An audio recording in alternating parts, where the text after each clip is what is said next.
Olha, eu fiz viagens malucas, faço de vez em quando ainda.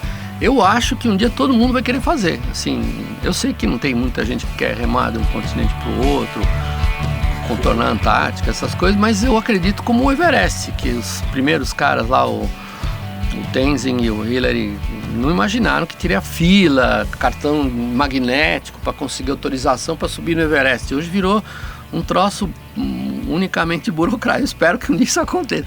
Mas o que eu queria dizer é assim, mesmo depois de voltar de uma viagem de volta ao mundo nesse barco e parar aqui de novo em casa, não sei o quê, às vezes, e para mim assim, eu terminei a viagem com o barco aqui e à noite peguei o botinho com as minhas filhas e fui para a cidade.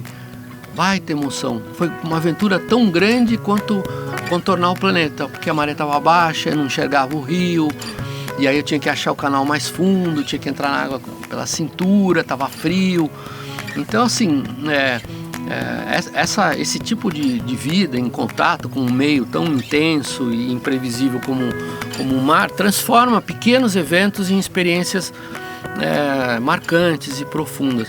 Eu acho que é por isso que as pessoas aqui gostam do que estão fazendo.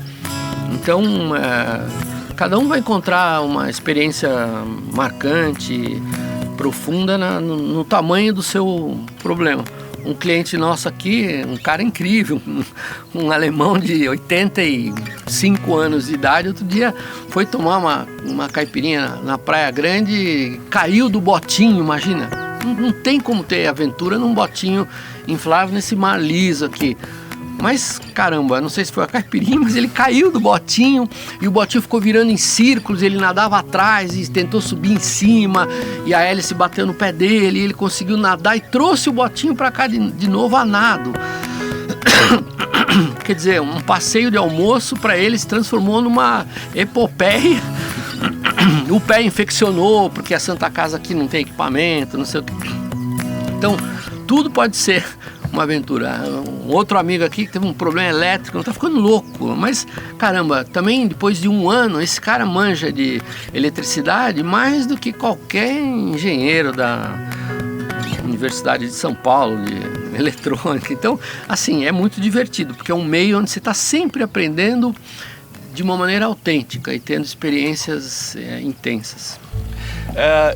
E a solidão, ela te atrai de uma certa forma, assim, mas é uma coisa que tem algo mágico, assim como o mar atrai. Você concorda com isso? Eu saí a semana passada de barquinho sozinho, com um barco novo que a gente fez agora, estamos testando, com um monte de medo, insegurança, porque eu não conheço, assim, foi tão emocionante como a minha primeira travessia do Atlântico sozinho. Então, não é que me atrai, acho que todo mundo que tem a oportunidade de fazer alguma coisa sem depender de terceiros, acaba vivendo uma experiência intensa e bacana, e eu acho que é um negócio que dá prazer, assim, como sentir um pouco de medo dá. Sabe, você não tem medo? Falei, claro que eu tenho medo, por isso que eu faço os barcos bem feitinhos. Eu nado muito mal, então... Mas você acha que aquelas pessoas que têm muito medo do mar e tal, assim, elas podem vir a... Claro, claro. Você foi um exemplo também, né? Eu comecei a gostar do mar porque eu tinha medo. Meu pai falou, esse moleque nunca vai andar no mar porque ele morre de medo. Eu tomei um tombo não me lembro onde, em Santos, no Guarujá, já tinha 2, 3 anos de idade. Fiquei apavorado. E a minha conexão com o mar foi Paraty, porque Paraty tem essa conexão natural, que é engraçado notar isso também, ela é rara no Brasil. O Brasil não tem muitos lugares como a Baía da Ilha Grande. A gente tem a Baía da Guanabara ferrada, né, um exemplo para o mundo de como destruir um lugar. Quer dizer, eu se fosse carioca, eu estaria, assim como o brasileiro tem vergonha do Rio de Janeiro, é um esgotaço a céu aberto, um esgotaço. Quando a gente vê agora...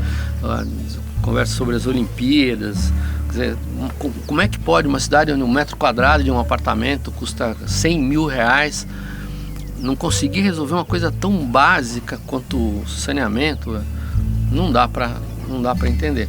Mas temos poucos lugares, o Nordeste todo tem poucos lugares onde essa conexão com o mar é natural, e em Paraty eu percebi isso, ela é natural.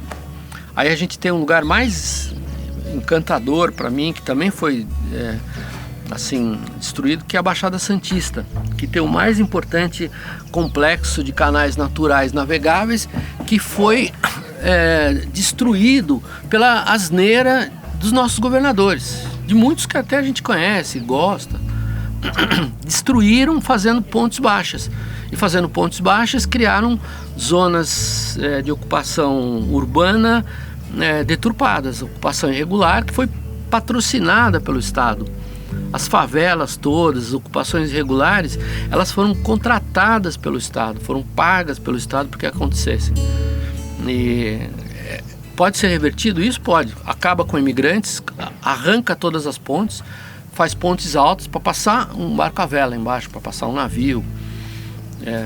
Então, assim, a gente se desconectou. Não há muitos lugares. O Rio Grande do Sul é uma linha de mar aberto, onde você tem Rio Grande...